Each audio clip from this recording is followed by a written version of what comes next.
And then you've got the presence of the Green Party, which is, I think, greater, certainly greater, getting greater attention, if not opportunity for greater election results than they've ever had.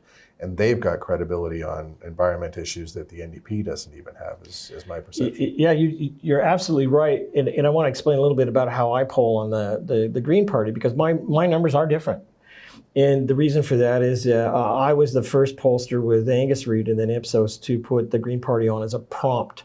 We used to get calls from the Green Party all the time when we come out with national votes saying, why aren't we on it? You know, it's discriminatory. Do we have to get a seat or whatever? So we just started putting them on. And over the course of about 2 federal election campaigns, we noticed something that was happening, and that was that they would go into election night with what was showing on the polling of about 8% support.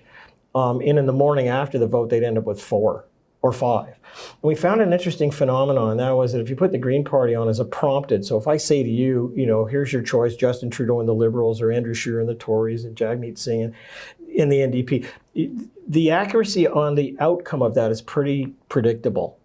But on the Green Party, it's a bit of a proxy for people who may not vote, or people who want to vote for something, you know, other than the other parties, but they kind of park their vote there.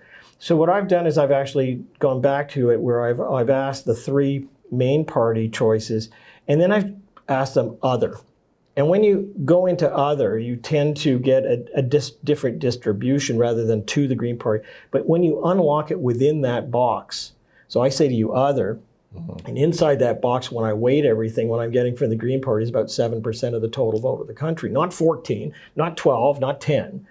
And I'm getting it from the places you would expect, but I'm not getting this huge, you know, sweep of the country that I think is going to play into the narrative.